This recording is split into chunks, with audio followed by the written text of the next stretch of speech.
y bienvenidos a las Crónicas del Aula 35. Yo soy uno de sus anfitriones, Daniel Hernández, y como siempre me acompaña mi coanfitrión y alto pana de la Universidad, Fermín. ¿Qué hubo, Fermín? Todo bien, Daniel. Gracias, profesor, por estar en la conversa de hoy. Espero que les guste a todos. Bienvenidos.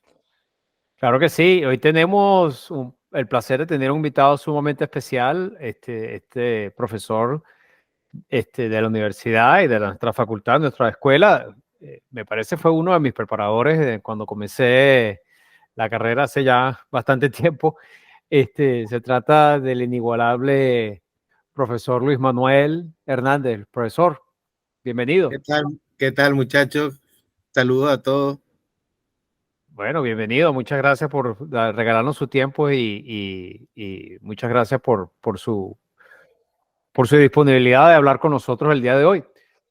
Voy a entonces a ceder a la palabra a Fermín para que hablar un poquito acerca de su carrera en el ámbito académico y para que aquellas personas que no estén familiarizadas con su trabajo puedan apreciar. Fermín. Seguro. Gracias de nuevo, profesor, por todo el apoyo. En términos de educación, profesor, estuve viendo en su currículum vitae. Esta es digamos, breve reseña de todo lo que encontré, de todo el material que encontré en el currículum. Tiene mucho trabajo, de verdad que sí. Pero bueno, veo que en la parte de educación tiene un doctorado en Ciencias de la Computación, UCB, 2011. Tiene un diploma de estudios doctorales en análisis numéricos en la Universidad de la Sorbonne, 2000. Maestría en Ciencias de la Computación UCB en el 99 y licenciado en Computación UCB en el 94, si mal no estoy. Sí. Veo la parte de docencia, bueno, 30 años de experiencia, docente, digamos, entregado ahí y apoyando a todos esos estudiantes, increíble. Veo que se enfoca mucho en lo que es lógica y álgebra, matemáticas discretas, álgebra lineal aplicada, cálculo numérico. Esas son varias de las materias que ha dado a través de su carrera, bastante en el tema de matemáticas aplicadas, cálculo científico. Ha hecho también mucha investigación en esa área, veo. Ha sido tutor de alumnos de pregrado, de posgrado, de matemáticas, hasta de una tesis por ahí de química vi, que me llamó mucho la atención. Ha también participado en ciertas, digamos, roles administrativos, jefe del departamento de computación en la UCB, coordinador de la comisión de investigación también, coordinador del Centro de Cálculo Científico y Tecnológico. Y como digo, esas son algunas de las cosas, tiene mucha más experiencia allí. Y veo que tiene también artículos publicados, tiene conferencias, en fin, una carrera de verdad bien rica, bien de mucho impacto, tanto en el ámbito de docencia como en el ámbito de investigación. Felicitaciones, de verdad que sí, es un placer tenerlo aquí en la conversa de hoy. Como siempre, perfecto, como siempre nos gusta, digamos, remontarnos un poco a cómo comienza todo, ¿no? ¿Cómo decide llegar, digamos, estudiar en la UCB? ¿Cómo llega en la UCB? ¿Cómo decide estudiar computación? Si nos puede contar un poquito acerca de cómo comienza todo. Bueno, yo en realidad no sabía qué estudiar. Y creo que eso es un común denominador a todos los entrevistados de aquí. No sabía qué estudiar. A mí me gustaba todo, en realidad, y me iba bien en todo. Mi bachillerato fue de muy buenas calificaciones. Me gustaba sobre todo la matemática, me gustaba la química, pero también tenía inclinación por ciencias sociales. Historia me gustaba bastante, etcétera, etcétera. Y entonces yo vi la computación, o sea, yo lo que pensé fue que la computación en un futuro iba a servir a todas esas áreas. Y bueno, pensé que si me metía por computación tenía más tiempo para decidir. Entonces me ponía a estudiar computación y en un futuro me iba por el área que esté sirviendo que me gustara.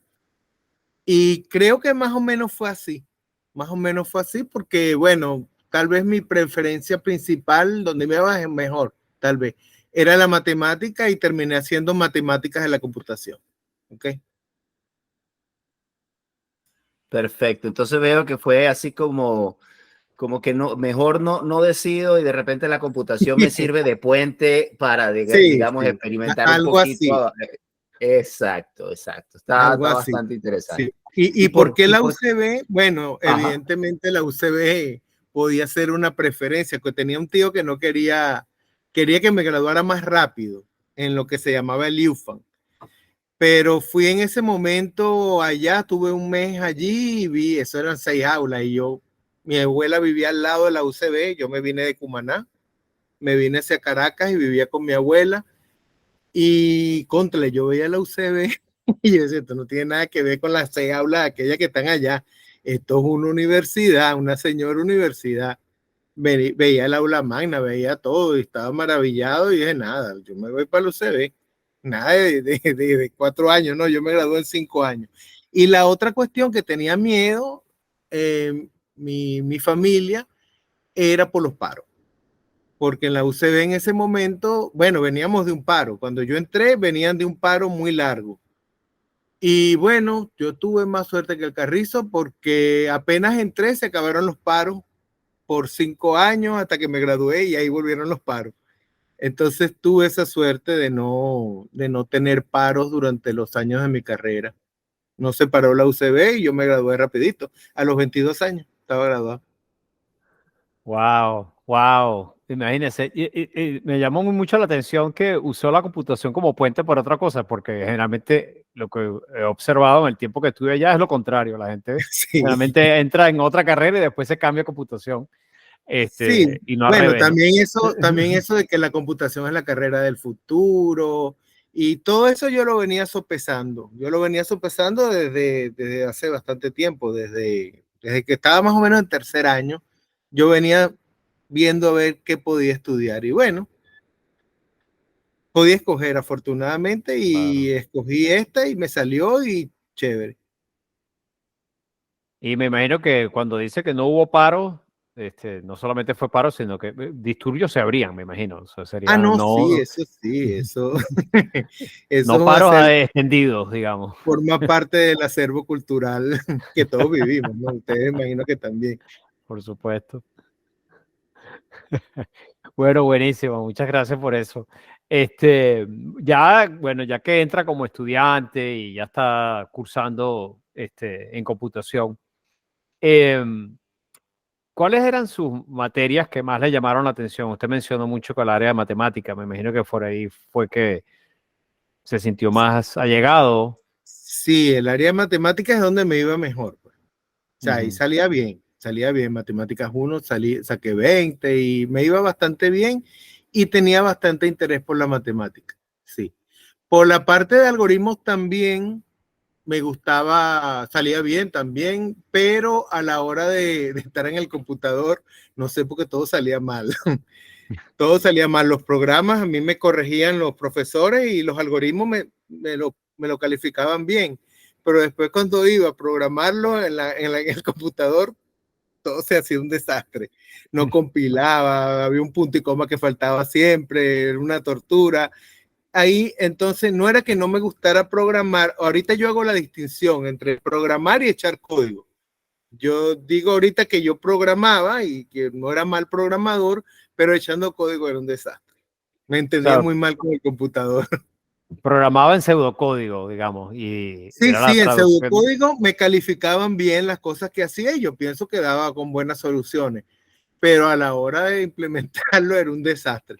Afortunadamente, bueno, ya empezando la carrera, tuvo un compañero, Rafael Underbu, lamentablemente fallecido, que bueno, nos complementábamos bastante bien haciendo los proyectos. Él se encargaba de esa parte que para mí era desastrosa y era muy bueno también en la otra, era excelente. Y nos entendíamos muy bien y bueno, gracias a él yo creo que me gradué, si no, no. Sí, me imagino que en esa época, bueno, en la de nosotros también no había mucha asistencia de un, digamos, de un ambiente de desarrollo que hiciera autocorrección de sintaxis o semántica o nada de eso, ni lint, ni nada de esas cosas, ¿no? Eso Y, era, y uno en realidad no tenía mucho trato con el computador porque teníamos el A10 donde hacíamos varios de los proyectos y había como 6, 8 PC en la ujú, sala de micro que para reservarla había que hacer una cola enorme. Entonces no teníamos mucho, yo que no tenía computador en casa hasta semestre avanzado, bueno, no tenía mucho contacto con el computador. Ya después, cuando logré comprarme mi primera computadora, que era como en el sexto semestre, empecé a desarrollar habilidades en ese sentido, pues ya me fue mejor en echando código, no en las materias de programación, que siempre me fue bien, pero echando código era un desastre. Sí, sí. No, y eso es así, o sea, muchas de las materias de algoritmos como tal, algoritmos, es bastante pruebas y demostraciones y hay un contexto bastante formal que es distinto de la parte de echar el código como tal, pues entonces tiene Sí, sí, sentido lo que dice. y ahí me iba bien, sí. Claro, claro. Perfecto, profesor. ¿Recuerda algo de tantos proyectos que hizo de estudiante, qué sé yo, recuerda alguno en particular que pueda compartir, que Bueno, recuerda con cariño? sí, O sin tanto cariño también. O sin tanto sí, sí. cariño también, con No, dolor. recuerdo el primer proyecto que nos pusieron en el A10, que era un juego de bowling. Había que simular, uno tenía lo que cuando uno lanzaba, que era lo que uno hacía, y en función de eso uno tenía que establecer la puntuación total. Era un proyecto bastante bonito para ser un primer proyecto. Por eso me trae recuerdos, bueno, porque fue la primera dada de cabeza con el bendito A10, ¿no? Pero también, bueno, recuerdo los proyectos en Modula, que eso tardaba 20.000 años en compilar. No sé si ustedes llegaron a programar en ese lenguaje, eso tardaba siglos compilando. Proyectos, bueno, de Assembler, de COBOL. Los que más me gustaron probablemente fueron los de lenguajes, que eran en los de el Lisp, me encantaba el Lisp, y el Prolog también me gustaba bastante. Lenguaje de programación con el profesor Jorge Sala. Esos proyectos me gustaron bastante. Esos lenguajes me gustaban bastante. Sí, también se Yo creo adapta que más un poquito a cómo soy yo, ¿no? claro, yo creo que es el primer invitado que dice que le gustó bastante Lisp y Prolog. Sí, sí, me encantaba. Y además el Lisp, el proyecto que nos pusieron tenía que ver con multiplicación de matrices. Y ese era el área donde ya, bueno, matemática, y como lo veía todo recursivo, yo tenía mucha facilidad para ver la recursión. Entonces, bueno, ahí me fue excelente. Esos proyectos me encantaron. Pero yo pensaría que la parte matemática estaba mejor representada con Fortran. Bueno, por el lenguaje se utiliza más para la parte matemática porque están todas las librerías ahí todo programado. Sí, tiene facilidades que es casi de bajo nivel, pero no es que es un lenguaje agradable. El Fortran no es un lenguaje agradable para programarlo. Claro, Sí, claro. por muchos años se utilizó como un estándar por característica propia del compilador y eso, pero no necesariamente que sea un lenguaje agradable para programar. Ahorita se ha ido sustituyendo el Fortran por otras cosas, Claro, claro. pero Perfecto, profesor. aún se utiliza, eso es como el COBOL que nunca muere. Imagínese. Sí. Profesor, Bueno, una pregunta. Ajá. no, Sí. adelante, Fermín, adelante.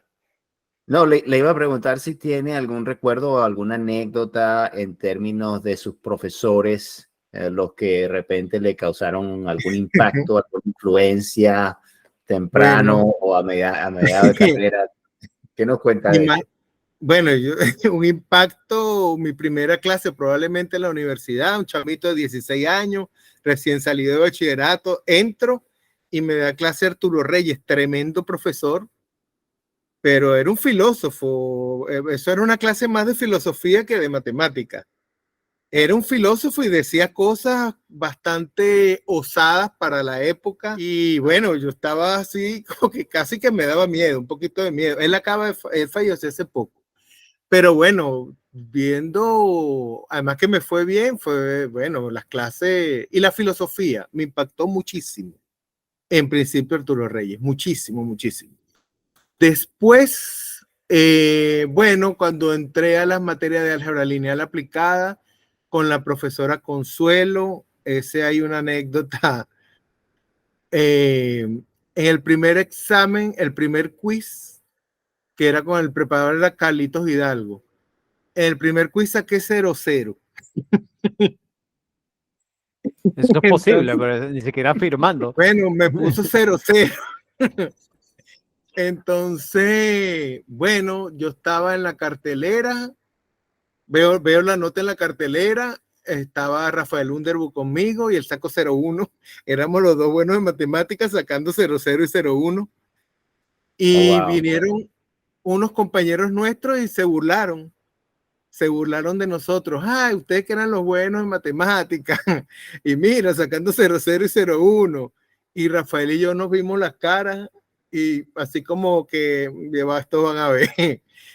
Y en el examen parcial, bueno, fue la única vez que yo estudié probablemente, en serio, la única vez que yo hice una práctica para estudiar para un parcial.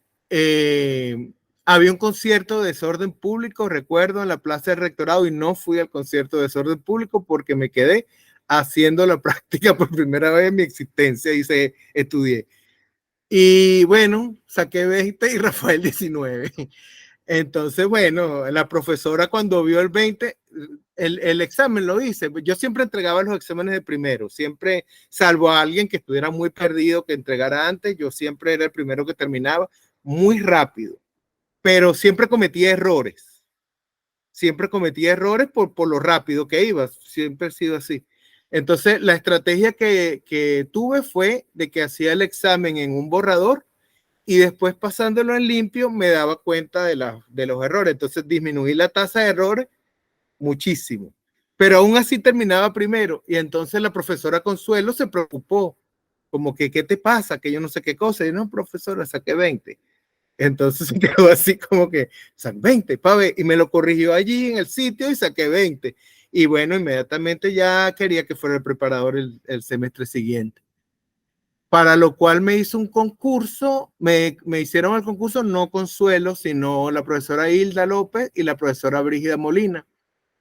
Y el concurso fue me llamó mucho, o sea, fue muy curioso porque yo me sabía bien la materia, salvo el último tema que era programación lineal.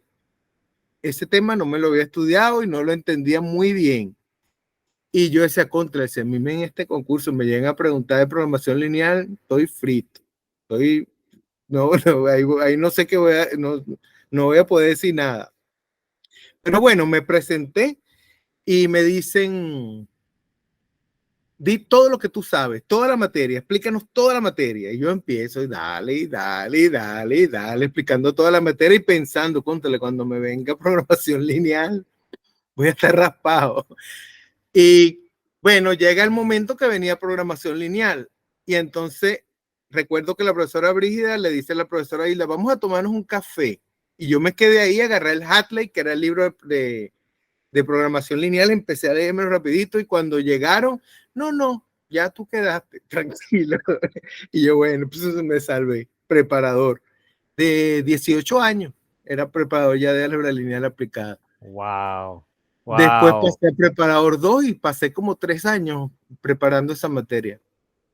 De ahí creo que fue que estuve con ustedes, probablemente fueron mis alumnos allí. Sí, probablemente fue en lógica y álgebra, si no mal recuerdo. En lógica y álgebra fue ya de profesor. Yo no sé si fue, yo creo que no. Yo creo que a mí me parece fue. recordarlo es con álgebra lineal, cálculo numérico, una de esas dos. Sí, sí, yo creo que fue álgebra lineal. Sí, recuerdo la letra de Daniel en los exámenes. Recuerdo Fermín, creo que es que yo. Esa es una lograba cosa. entenderla. No recuerdo, no, sí, las lograba entender. Yo recuerdo, más que las caras, recuerdo lo que hace la gente en los exámenes. Pero bueno, ya eso lo he ido perdiendo. Pero me recuerdo qué hizo cada quien y la letra de cada quien. Y sí recuerdo, fue álgebra lineal. Fue álgebra lineal. No era Otilio era el profesor y usted era el preparador. No sé por qué No, Otilio empezó en cálculo numérico, creo. Ajá. Creo que Otilio La empezó en memoria cálculo me falla numérico. Creo que yo no fui preparador de Otilio. Creo que no. Ok. Bueno, eso fue hace como 5 años atrás, por eso es que la memoria me falla un poquito. 5 años.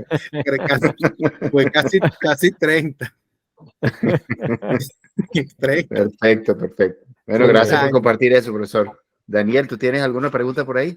Sí, sí tengo, pero antes que eso, hacer un paréntesis porque voy a decir, esa práctica que había, no sé si todavía existe en la universidad, de poner las notas en las carteleras y donde todo el mundo puede ver lo que sacó todo el mundo.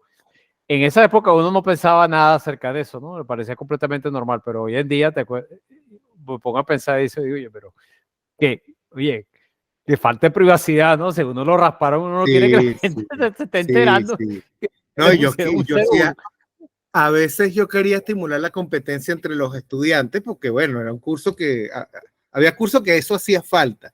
Y entonces ponía la nota en orden para que cada quien se ubicara dentro del grupo donde estaba. Eso era una maldad, pero yo no me daba cuenta que eso era una maldad. Hasta que alguien me lo dijo, profe, que no haga eso, que yo no sé qué más. Y yo lo veía como algo normal, porque así tú ves en qué percentil estás, o sea, cuál es tu ubicación con respecto a los demás estudiantes y puedes responder en consecuencia. Pues. No, Claro, buenísimo, claro. buenísimo. Bueno, profe, para seguir con las preguntas, nos da curiosidad saber, en esa época se hacía mucha vida universitaria, estoy seguro que usted hizo mucha también. Eh, Sí. Cuando no estaba estudiando, ¿dónde pasaba la mayoría de su tiempo? Yo andaba dando vueltas por ahí. Yo andaba pajareando, parecía un coliflor, un colibrí, perdón, coliflor, no, un colibrí, parecía un colibrí. Eh, en realidad tenía varios grupos de amigos y de amigas, entonces que andaba un tiempito en la sala de micro, otro tiempito en el gallinero, otro tiempote en el Amper, porque ahí jugaba truco, y andaba por ahí dando vueltas y me pasaba todo el día, a pesar de que mi abuela vivía al lado, yo no estaba, ni siquiera a almorzar iba, yo almorzaba a las 8 de la noche, estaba por ahí dando vueltas con unas muchachas que a lo mejor estudiaron con ustedes, que eran de Oriente también, me la pasaba mucho con ellas, por ahí dando vueltas. No, ok. ¿No participó en alguna actividad deportiva organizada de la facultad o de la escuela o de algo de evento cultural, alguna de esos que existían? Bueno, en la facultad yo descubrí el basquetbol.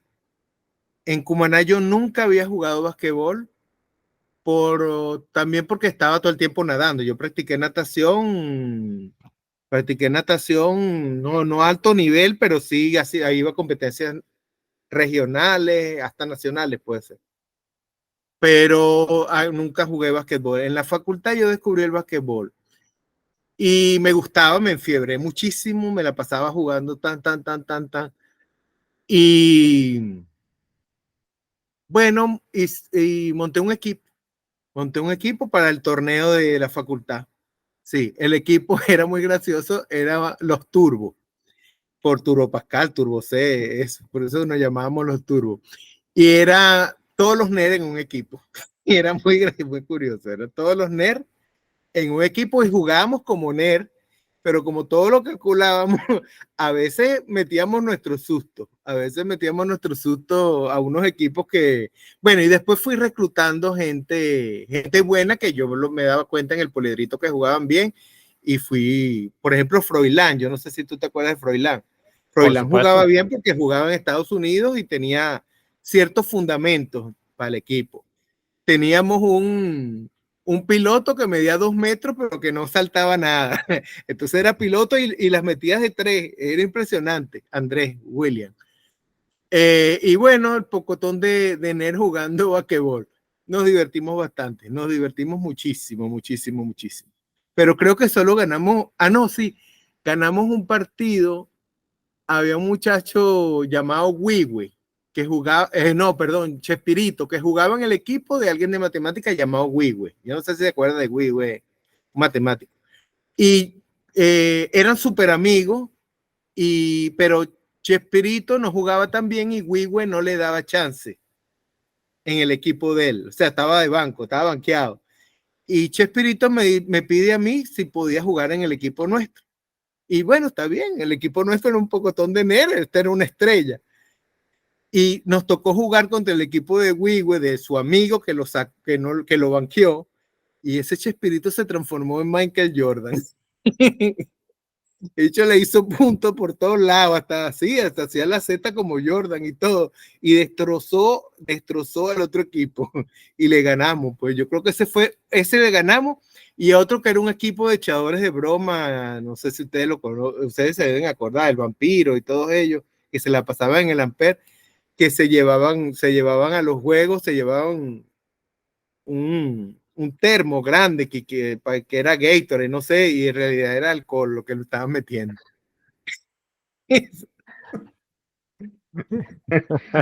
Wow, tremendo, A tremendo eso le deportista. ganamos, a eso le ganamos. Pero bueno, porque no nos dieron, si nos hubieran dado no lo hubiéramos ganado. Qué buena esa anécdota, profesor, Está de verdad que difícil esas ganar un son. juego de basquetbol medio paloteado. Sí, sí, sí. Qué bueno. Mire, profesor, y un poco si tuvo la oportunidad como estudiante todavía, ¿no? De trabajar en alguno de los laboratorios, en alguno de algún proyecto que haya hecho, qué sé yo, qué recuerda si tuvo la oportunidad. Bueno, era la génesis de los laboratorios, como Ok, existen ahorita. Era la génesis, así que todavía eso no estaba muy fuerte. Sí, la gente de matemáticas de la computación estaba muy asociada al laboratorio de paralelismo por razones obvias, ¿no? Había mucho de paralelismo, mucho interés en el paralelismo para hacer cálculo. Entonces, había una máquina ahí, creo que se llamaba DIN. No, DIN no era la máquina de Reaction, en la red de internet. No recuerdo bien. Había una máquina Unix, creo que era ahí, o Solar, no recuerdo bien. Y ahí sí, ahí estuve trabajando un tiempito haciendo esas cosas, pero no muy, no estaban tan consolidados los laboratorios, era el comienzo de eso. Después el Centro de Cálculo Científico se formó a partir de gente que estaba ahí trabajando con los de paralelismo. Eh, dijeron, dijeron, vamos a formar nuestro laboratorio y lo formamos. perfecto, perfecto. Ok, buenísimo, profesor. Daniel. Sí, bueno, ya, ya abandonando la época de estudiante y yendo más hacia la época de docencia, si nos puede comentar un poco cómo fue esa transición, ¿no? Comenzando, digamos, qué fue en qué momento dijo, oye, sí, a mí me gustaría estar en la docencia, o que hasta cómo fue esa transición. Si nos pudiera comentar un poco acerca de eso, sería chéverísimo. No, bueno, en mi familia casi todos son docentes. Mis dos padres son docentes, mi mamá de castellano y literatura, mi papá de matemática y física a nivel de bachillerato. Y siempre me gustó la docencia. Y en realidad no me dejaron muchos chances. A los 3 días de presentar la tesis ya yo estaba dando clase como profesor de 22 años. Entonces no tuve muchos chances. Sí, antes de tomar la decisión de quedarme como profesor, hice un experimento de trabajar algo en la calle, pero me busqué un trabajo donde no me pagaran mucho para que no fuera tentador y no fuera yo a quedarme en algo que no me gustaba solamente por el dinero. Trabajé en el ejército, Oh, donde, claro, yo no quería un trabajo donde me pagara mucho, yo quería un trabajo donde fuera mal pagado para que si en realidad me gustaba la docencia, no fuera un obstáculo la remuneración para irme a donde yo quería. Entonces, sí, a los 3 días estaba como profesor convencional y trabajando en la comandancia del ejército. Ese semestre, hasta que, bueno, ya pasé un semestre convencional y ya entré como dedicación exclusiva, hicieron el concurso, porque adelante. había unos echadores de broma. Rafael Lara creo que era uno, que entraba a los salones de los nuevos y empezaba a darles clases, siendo estudiante él. Se hacía pasar por el profesor y él tenía más o menos pinta como para hacerse pasar por el profesor. Entonces se hacía pasar por el profesor, los alumnos se quedaban oyendo la clase y después les mamaba gallo y le decía nuevo, que no sé qué más, y le hacía maldades, pues eso eran maldades. Entonces a mí me pusieron a dar clases de lógica y álgebra, fue mi primera materia, Y cuando yo entro al salón, 22 añitos, yo no, sí no tenía cara de profesor como tenía Rafael. Y bueno, buenos días, yo soy el profesor Luis Manuel, vete de aquí. Y yo como que ya va, que yo soy el profesor, vete, nosotros no vamos a volver a caer en esa. Y yo, pero que yo soy el profesor. Hasta que en una de estas se me salió lo de profesor y le dije, bueno, si ustedes quieren se van, pero yo voy a dar mi clase. Y pum, y di mi clase y se quedaron todos callados y bueno, así fue mi inauguración como docente profesor, porque ya preparador tenía 3 años de experiencia. Claro, me imagino lo joven que lucía y ya con ese precedente de que había pasado para los estudiantes dijeron, no, este no es profesor nada. Sí, no me creyeron, no me creyeron los estudiantes. Profesor, un poquito para tocar en el tema de los roles administrativos que ha tenido, ¿ok? ¿Cuál de esos roles le gustó más? ¿Qué aprendió? ¿Qué cosas vienen a la memoria? ¿Qué disfrutó más de ese tipo de roles? ¿Qué nos puede contar? Bueno, la jefatura de departamento yo estaba bastante asustado porque venía de una enfermedad de nervios y en realidad yo no pedí esa coordinación, yo no concursé, sino que un día hicieron una reunión e hicieron una lista. Después de este viene este, después de este viene este, después de este viene este. Y como sabían que yo estaba enfermo, a mí me pusieron de último, pero todos los que venían adelante se fueron. Y ¡pam! Me tocó a mí la jefatura de departamento. Contraindicación médica yo la asumí, porque yo decía, bueno, pero ya va, yo no voy a quedar mi vida ya, o sea, sin progresar. Y la asumí sabiendo que es un cargo bastante difícil, porque es un cargo donde suele haber conflictos. Y es un cargo muy conflictivo, de donde la gente todo termina peleado. Y bueno, pero creo que me fue bien, yo no peleé con nadie, creo que ¿Y lo hice como qué bastante cosas bien. causan el conflicto, profesor? Bueno, para empezar que uno tiene que hacer la programación docente y la programación docente es la asignación de profesores a cada materia. Y a veces Correcto. hay profesores que están descontentos. Hay muchas cosas en las que puede haber roces con los profesores, pues. Ah, ya. Pero como sí, ahí se me salió lo matemático haciendo esas programaciones docentes y haciendo esas cosas. Yo planificaba todo, yo hice un grafo, una especie de grafo donde estaban todas las materias y estaban todos los flujos de estudiantes que pueden ir de aquí a allá, de acá a acá, y entonces todo lo programé en Excel, hice una hoja de cálculo en Excel y más o menos me permitía estimar cuántos estudiantes iba a tener cada materia, que en ese momento era muy difícil porque era el momento, yo estuve jefe de departamento en el momento en que todo el mundo se fue. Oh, wow. La escuela pasó a tener de 1000 y pico estudiantes a tener 400. Y profesores fue así también, de 100 y pico pasamos a tener 40, algo así. La escuela se redujo notablemente, había escasez de recursos. Y bueno, ante la escasez de recursos, lo mejor que se puede hacer es planificar.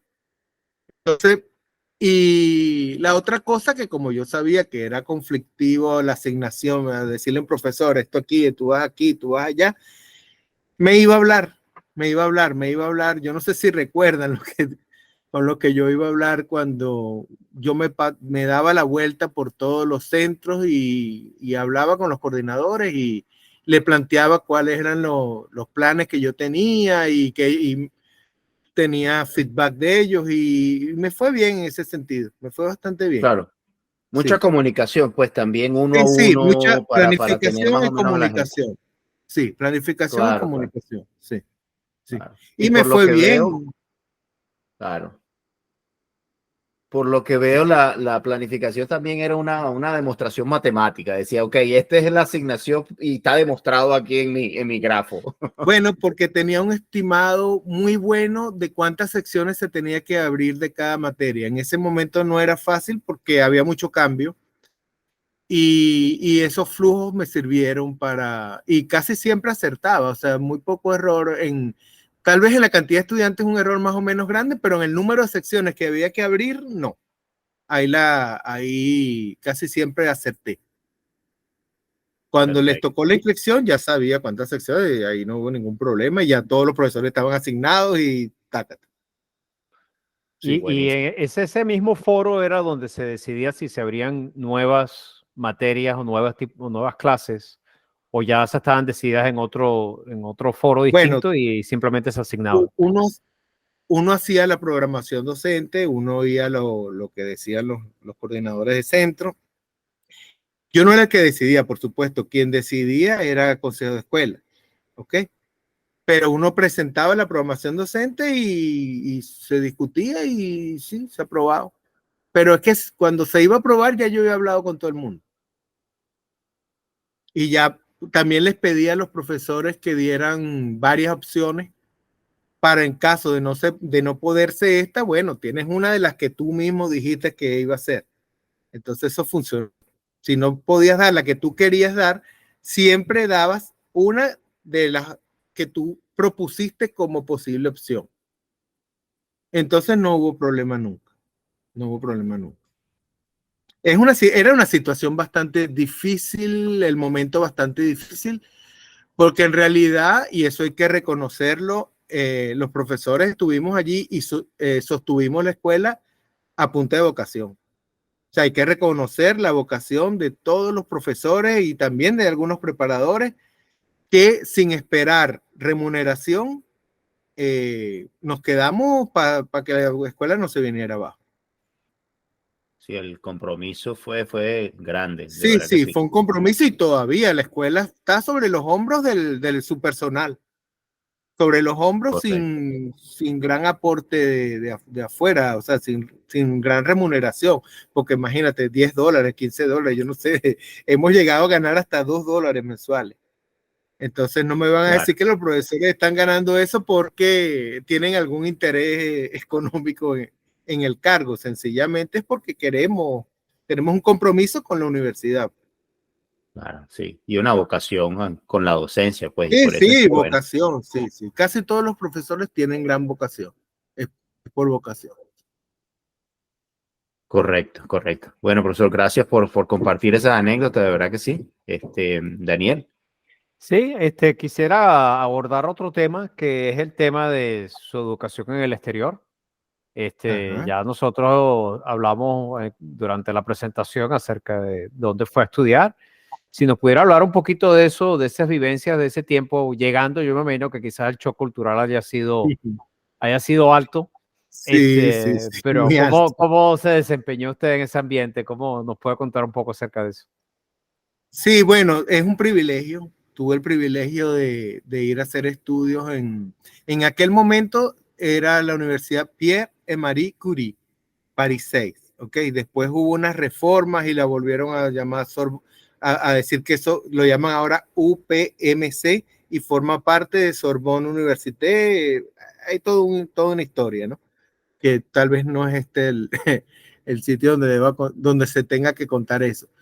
Ajá, llegué, bueno, de 26, 27 añitos al laboratorio de análisis numérico, que es un laboratorio de mucha reputación allá. Están varios de los mejores matemáticos que hay en el mundo y bastante difícil la adaptación en principio por los parisinos, ¿vale? Los parisinos son terribles. Son bastante difíciles, pero viví en un lugar maravilloso que fue la Cité Universitaire de París, que es un sitio hecho para que vivieran los estudiantes de otros países o de otras regiones de Francia y también algunos docentes o investigadores que también podían estar ahí en la residencia. Estaba viviendo con gente de más de 150 países en un conjunto de edificios. Y Wow. bueno, imagínense la fiesta. Eso.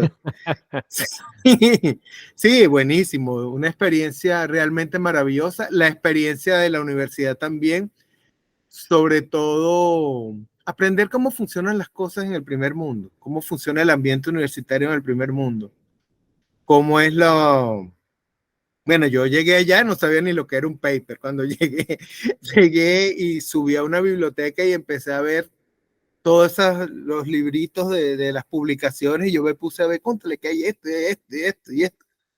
Sí, y fui aprendiendo cómo es realmente el funcionamiento de la academia. Ese fue el mayor aprendizaje. El aprendizaje en el otro sentido, en el sentido, bueno, haciendo investigación uno aprende, ¿ok? Entonces, bueno, uno aprende bastante, muchísimo, pero el mayor aprendizaje fue ver cómo funcionan las cosas. Y me imagino que le asignaron un tutor y alguna persona que Sí, se no, encargaba de el usted. tutor me lo asignaron desde aquí, era alguien conocido de aquí. Sí, la profesora Vivet Giraud.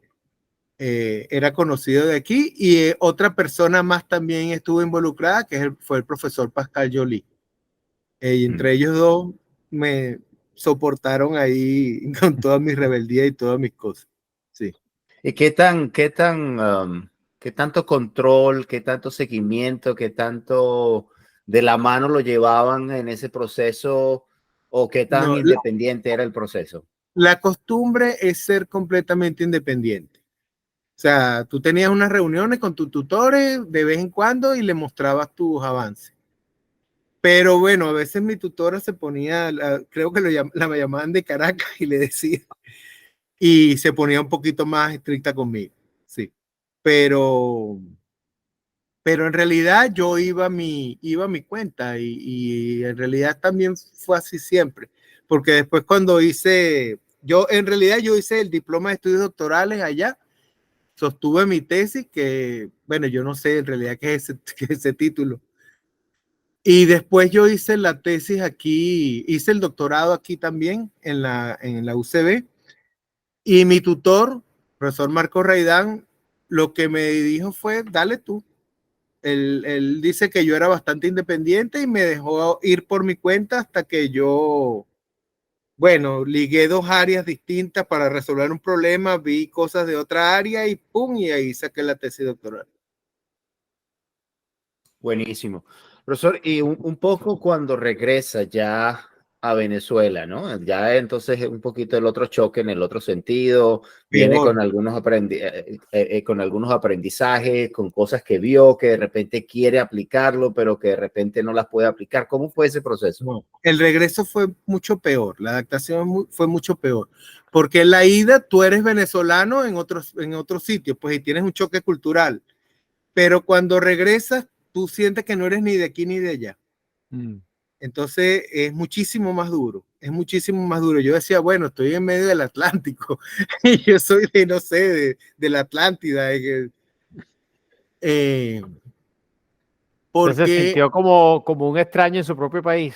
sí, horrible, horrible. Recuerdo, bueno, yo vivo muy cerca de la facultad y yo sentía cuando daba los pasos que estaba recorriendo el mismo camino, pero al mismo tiempo lo recorría y no era con la misma naturalidad con lo que siempre había como una intención de pensar, porque yo lo estoy haciendo así, y las piernas iban por un lado y la cabeza iba como, la adaptación fue durísima, durísima. Agradezco a todos los que me soportaron, porque vine con muchas cosas, la antipatía francesa me la traje en parte. Y bueno, como son los franceses, yo también en 5 años agarré algo, ¿no? Y vine antipatiquísimo. Yo debo decir insoportable. Debo decir insoportable. Lo reconozco, discúlpenme. Claro, claro. A todos los que están escuchando, disculpen al A profesor. todos los que Fue están una etapa, fue una escuchando. etapa. He llegado insoportable. Pero es que sí, hay muchas cosas también que uno se cuestiona de aquí cuando está allá. Entonces empiezas a entrar en la misma lógica de ellos y a decir, bueno, ¿y por qué yo tengo que bailar aquí? ¿Por qué yo tengo que ser tan fiestero? ¿Y por qué yo tengo que...? Todas esas cosas uno se las empieza a cuestionar. Afortunadamente ya me redacté y ya estoy otra vez como era antes probablemente. Fíjese. Sí, eso es interesantísimo porque, bueno, Sí, sí, las experiencias nos cambian y nos afectan, sí. ¿no? Sí. Es que la experiencia fue, mira, al llegar al aeropuerto, cuando yo empecé a escuchar el acento de mi familia que me fue a buscar, yo no aguantaba la risa, porque era un acento que yo nunca lo había escuchado. Yo nunca había escuchado el acento venezolano. Y cuando yo empecé a hablar con ese mismo acento, yo no encontraba dónde meterme. Yo decía, pero que hablamos como cubanos. ¿Qué pasa? Hablamos como cubanos. Y bueno, eso fue bastante duro.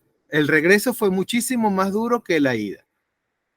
Y no trató de aplicar cosas que aprendió, hábitos, formas de trabajar, formas de hacer cosas, las trató de aplicar en Venezuela y si encontró algún tipo de fricción, de dificultades en eso.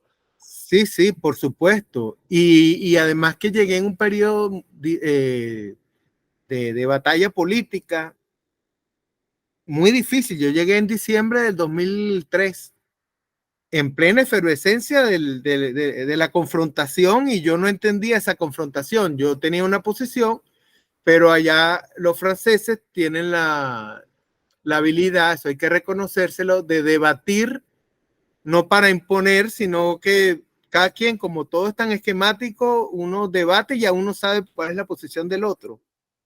Y nadie le va a salir a uno con sorpresa. Entonces yo empezaba a debatir aquí y alguien me salía con una loquera y yo me molestaba porque rompía con sistematización de un pensamiento que probablemente ha evolucionado durante mucho tiempo y aquí cualquiera te podría salir con cualquier loquera. Y Bueno, fue bastante duro, bastante difícil. me imagino, Pero nunca pensé en regresarme, eso sí. Ah, bueno, eso es importante. Le Sí, gusta nunca pensé en regresarme. su calorcito, le gusta su calorcito. Jamás me pasó por la mente. Perfecto. Gracias, profesor. Daniel. Sí, bueno, una pregunta que nosotros nos gusta hacerle a todos la gente que entrevistamos es acerca de los cambios de la escuela y de la facultad a través de su carrera, primero como estudiante y después como docente. No necesariamente desde el punto de vista físico, ¿no? Cambió la escuela arquitectónicamente, o pusieron una cosa aquí, sino más desde el punto de vista, eh, digamos, de la metafísica de la escuela, ¿no? De qué cambios ha podido observar de esa época para acá que nos pueda contar que le han llamado la atención y dice, oye, antes las cosas eran así, ahora son asados. Sí, bueno, todo cambia y cada vez cambia más rápidamente. Entonces, la escuela ha tenido cambios en parte, bueno, dados por el cambio curricular, ¿ok? Antes teníamos un pensum más rígido, probablemente con más matemática, menos adaptable, pero más hacia los conocimientos básicos. Ahorita tenemos un pensum más flexible que tiene sus ventajas, porque la computación todo va evolucionando muy rápidamente y el pensum permite adaptarse a esos cambios. Sin embargo, también hay que ver las cosas que tiene, las desventajas que tiene el pensum. También creo que esas cosas hay que analizarlas, pero bueno, eso podemos discutirlo, dale largas. Hay que analizarlo con calma, todas las cosas buenas y todas las cosas malas que ha traído. Los estudiantes cambian a cada rato, o sea, antes cambiaban cada 5 años, era un grupo, los estudiantes cambiaban, ahora no, ahora los de un semestre te vienen completamente diferentes a los del semestre anterior. Ahorita estoy dando clases en una materia de segundo semestre y di un poquito de clases del primer semestre también. Y son unos estudiantes que son los que vienen de la pandemia. Son los que vieron clases en bachillerato durante la pandemia. Entonces, son estudiantes que no han visto incluso materias, no vieron matemáticas en quinto año al 40%, por ejemplo. Eso es algo que uno consideraba antes inaudito, ¿no? No tuvieron profesores. Pero, sin embargo, son muy buenos muchachos. Son bastante inmaduros a pesar de que son mayores que los estudiantes de antes. Pero son son buenos en el sentido que son muy autodidactas. Son muy autodidactas. Y con el tiempo yo he aprendido, anteriormente cometí el error de tratar de dar el mayor contenido posible y ahora me doy cuenta que es un error, que lo realmente conveniente es la mayor motivación posible. Entonces, la mejor estrategia es esa, la mayor motivación posible. Entonces trato de motivarlos y motivándolos terminas dando más contenido que el que te proponías dar originalmente, porque terminas hablándole de todo lo que ellos están interesados, traen muchos intereses.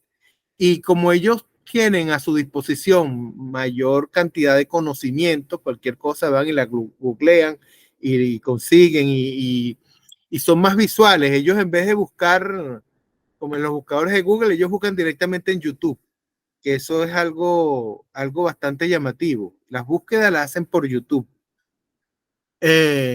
Son diferentes, pero son bastante buenos. Yo estoy teniendo mucho mejor rendimiento con estos estudiantes a pesar de todas las deficiencias con las que vienen de bachillerato. Hay Es cosas paradójico, ¿no? interesantísimas. Sí, Es paradójico. hay cosas interesantes. Yo hice una encuesta a los estudiantes de este semestre y los del semestre y los del primer semestre cuando estuve allí. Hice una encuesta y hay cosas bastante sorprendentes. Hay cosas muy, muy, muy interesantes. Son estudiantes que están trabajando desde el inicio de la carrera, cosa que no sucedía antes. Antes uno empezaba a trabajar cuando estaba en quinto semestre, por ahí. Ellos entran en primer semestre y la mitad están trabajando en cosas que muchas veces no están relacionadas con computación. A medida que avanzan en la carrera, ellos tomando trabajos relacionados con el área, por supuesto, porque ya tienen capacidades, ya tienen habilidades, y eso los ayuda. En la encuesta que saqué, en ese estudio, se ve que el rendimiento de los estudiantes que trabajan en línea en algo que tiene que ver con computación es mejor incluso que el de los que no trabajan. Entonces, ese trabajo en línea, esos tigritos que están matando por ahí, los están ayudando. Le están ayudando en el rendimiento. Es algo que uno no esperaba. Sin embargo, todavía hay estudiantes en segundo semestre que trabajan presencial, que trabajan en cosas no relacionadas con computación y ahí sí que es desastroso. Ahí sí que es desastroso porque terminan dándole más atención al trabajo porque lo necesitan. Pues.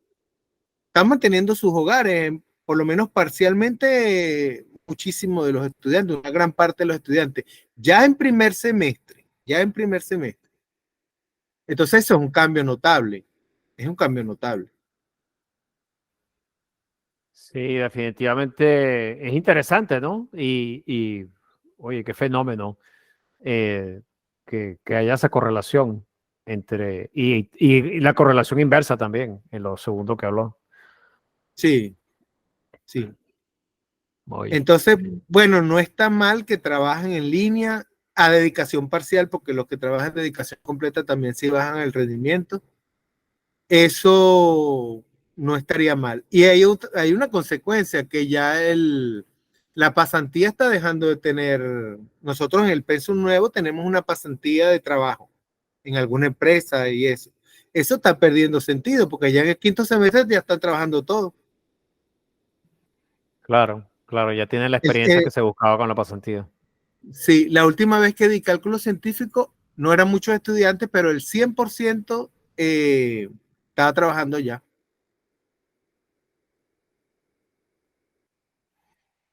Wow. Qué bárbaro, qué bárbaro. Bien, bien interesante esas Sí, estadísticas que está ahí, esos patrones pues, que está viendo en la población estudiantil.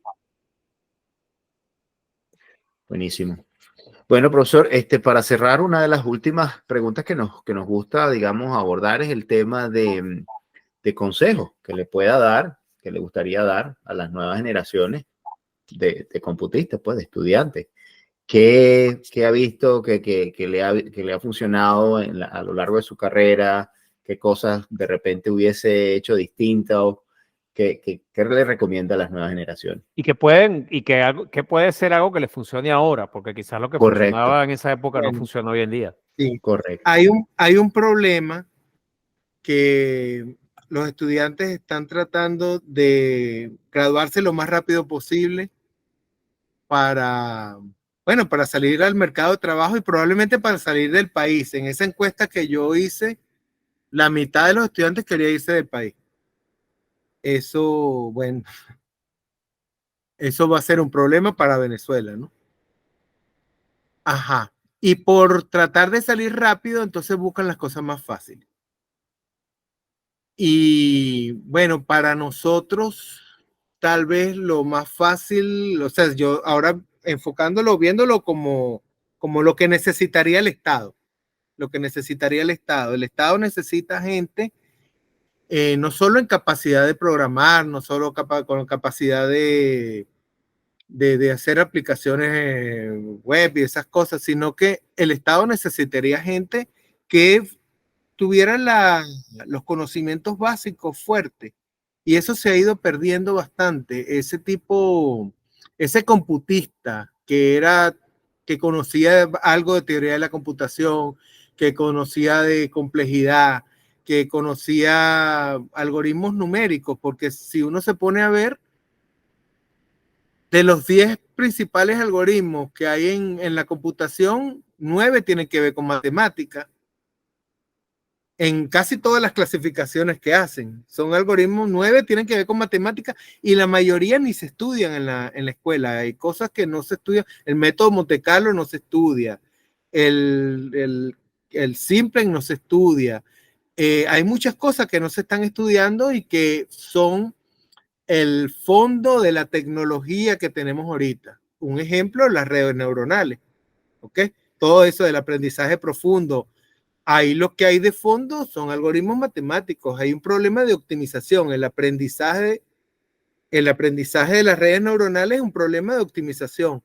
Entonces nosotros podemos andar formando gente que hace inteligencia artificial por encimita.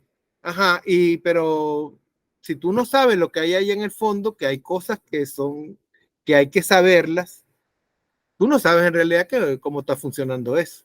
Y no sabes probablemente las debilidades y fortalezas que pueda tener. Entonces, esas cosas no hay que dejarlas de lado y yo pienso que la escuela debería hacer hincapié en que tenemos que formar gente integral, ¿ok?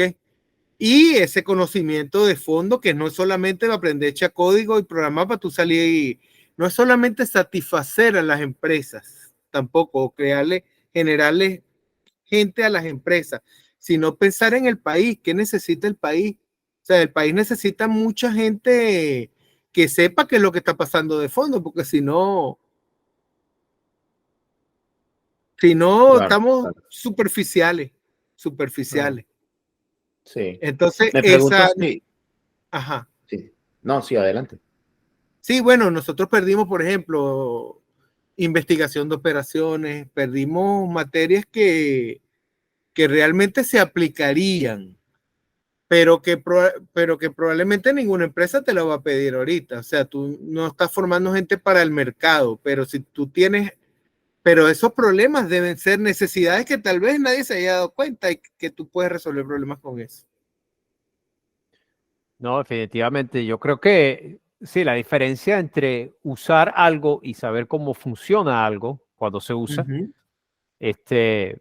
digamos, entrena la mente, en mi opinión, entrena la mente a que, digamos, por analogía, si sea por analogía, puedas entonces reconocer esa clase de problema en otro tipo de problema análogo que puedas usarlo en Sí, una solución sí, sí, similar. sí, ¿No? Es sí, como sí. cuando uno hace las reducciones, cuando está buscando NP completo y está diciendo, bueno, si yo sé que este problema es NP completo, puedo resolver este otro problema de NP completo usando la misma técnica, ¿no? Sí, bueno, hay una anécdota mía que cuando iba con mi toga y mi birrete para la aula magna, vino uno de esos muérganos y me preguntó, Silvestre, y me preguntó, ¿qué es la computación? Y yo no le supe dar respuesta.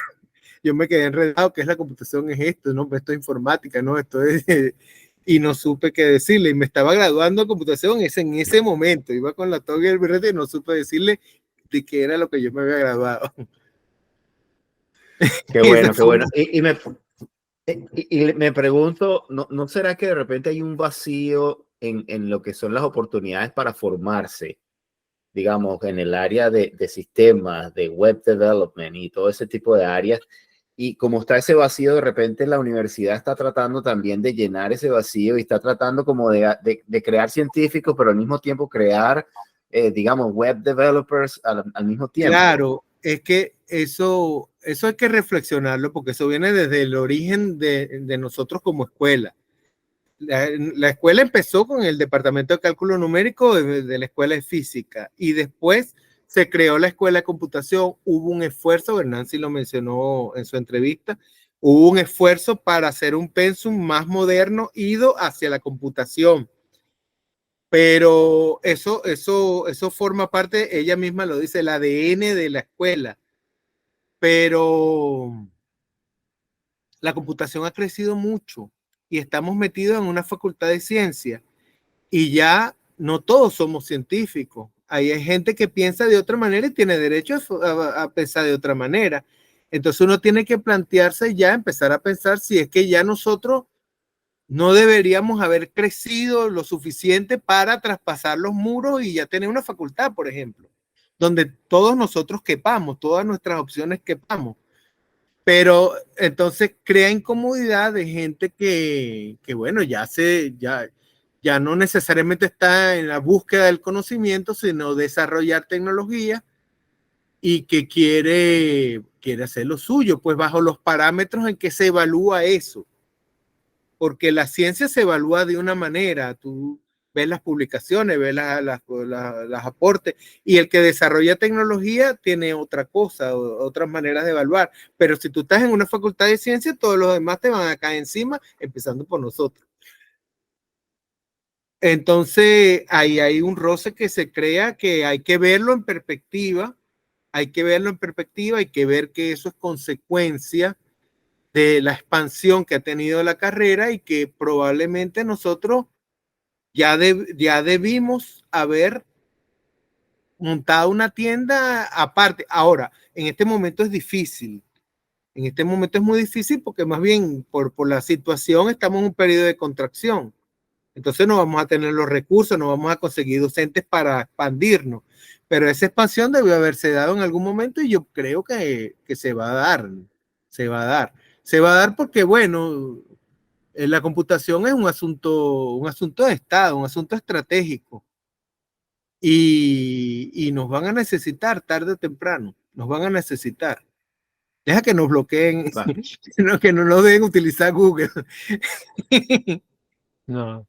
Exacto. Con respecto al conocimiento, yo entiendo perfectamente lo que quiero decir, ya volviendo al punto acerca de saber cómo funcionan las cosas, pero yo me imagino que eso tendrá su límite, ¿no? Porque, o sea, el conocimiento humano es algo que se expande todo el tiempo en todas las direcciones, ¿no? Entonces, eventualmente habrá cosas que nosotros consideremos ya básicas y elementales que, digamos, eso son axiomáticas y de aquí nosotros montamos el resto y eso que está por abajo asumimos que es verdad y punto.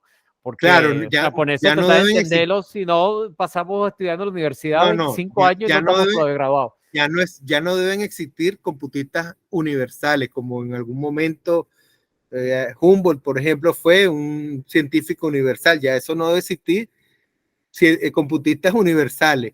Pero siempre tiene que haber alguien que haga esas cosas, porque si tú no la tienes, eres vulnerable.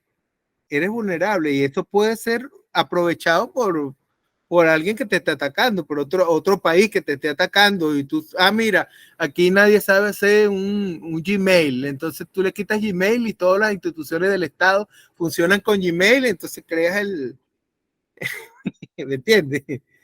En algún momento dado nos quieren bloquear y ¡pam! Nosotros no tenemos la capacidad, por ejemplo, que tiene China, de que, me bloquearon esto, bueno, no importa, yo en un año ya tengo una mejor. ¿Ves? Entonces las sanciones de China terminan beneficiándola.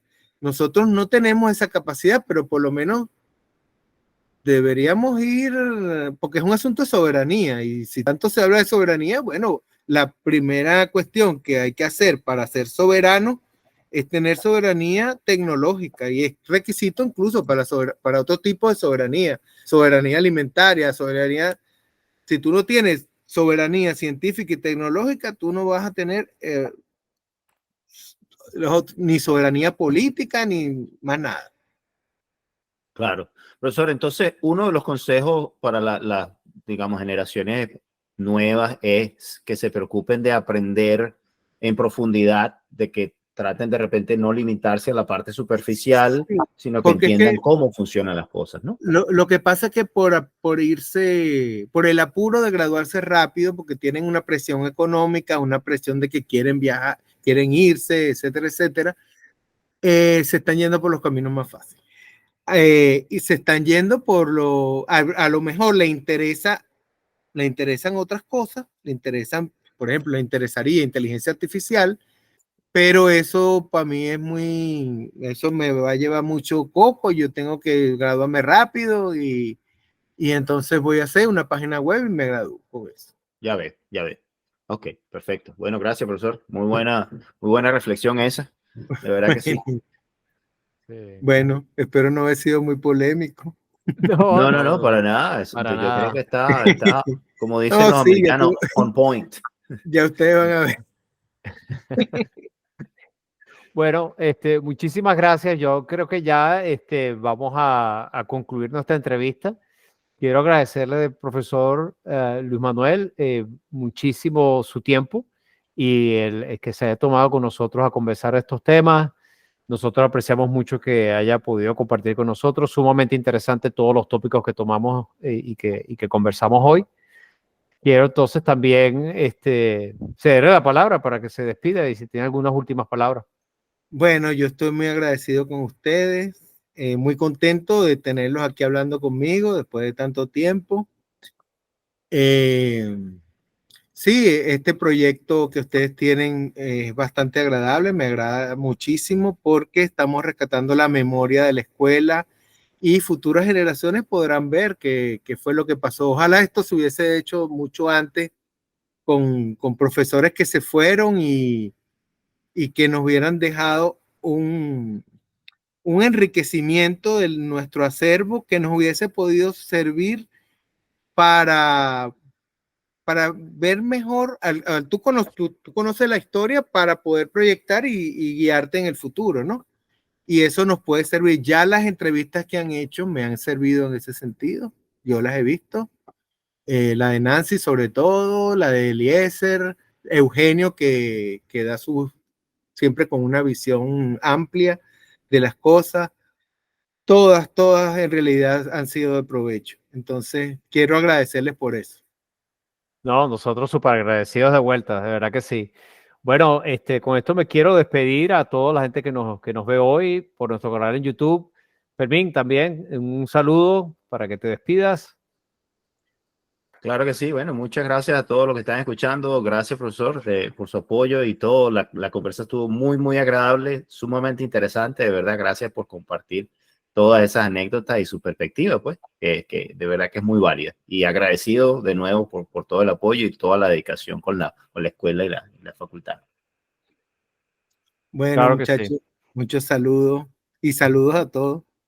¿Cómo no? Claro que sí. Y con eso nos despedimos. Quiero darle de nuevo las gracias a todos los que nos ven por nuestro canal en YouTube. Tendremos más entrevistas en el futuro, tan o más interesantes que esta. Y bueno, un gran abrazo, saludos a todos y bueno, hasta luego.